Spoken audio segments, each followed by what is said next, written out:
నైరుతి బంగాళాఖాతంలో అల్పపీడనం ఏర్పడింది. 24 గంటల్లో వాయుగుండంగా బలపడే అవకాశం ఉంది. ఈశాన్య దిశగా కదులుతూ అల్పపీడనం బలపడనుంది. 5 రోజుల పాటు రాష్ట్రంలో ఉరుములు మెరుపులతో కూడిన వర్షాలు పడతాయని విశాఖ వాతావరణ కేంద్ర డైరెక్టర్ సునంద తెలిపారు.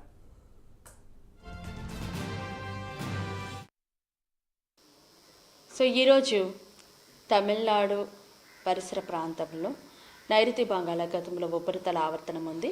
ఈ ఆవర్తన ప్రభావంతో రానున్న 24 గంటల్లో అల్పపీడనము ఏర్పడనుంది. ఈ అల్పపీడనము బలపడి 24 గంటల్లో వాయుగుండంగా మారే అవకాశం ఉంది. ప్రస్తుతం అల్పపీడనంగా మారిన తర్వాత ఈశాన్య దిశగా కదులుతూ మధ్య బంగాళాఖాతంలోనికి వాయుగుండంగా మారే అవకాశం ఉంది. వాయుగుండంగా మారిన తర్వాత కూడా దాని యొక్క గమనం అనేది ఈశాన్య దిశగా కదిలే అవకాశం ఉంది. దీని ప్రభావం వలన మన ఆంధ్ర రాష్ట్రం మీద మాత్రం తేలికపాటి వర్షం మాత్రమే ఉంటుంది.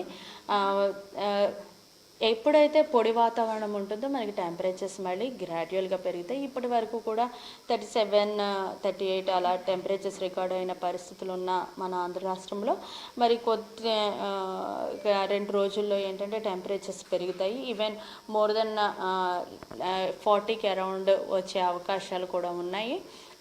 మార్నింగ్ అంతా టెంపరేచర్స్ ఉండి ఆఫ్టర్నూన్ 1 లేదా 2 చోట్ల క్లౌడ్ డెవలప్ అయ్యి తేలికపాటి వర్షాలు కూడా ఉండే అవకాశం ఉంది. 1 లేదా 2 చోట్ల మాత్రమే ఉంటాయి.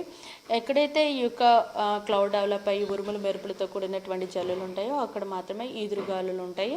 ఈదురుగాలుల యొక్క వేగము గంటకు 30 నుండి 40 వరకు ఉండే అవకాశం ఉంది. రానున్న 5 రోజులు కూడాను ఈ యొక్క తేలికపాటి వర్షాలు 1 లేదా 2 చోట్ల ఉంటాయి. అలాగే మార్నింగ్ పగటి ఉష్ణోగ్రతలు కొంచెం పెరగడానికి కూడా అవకాశాలు ఉన్నాయి.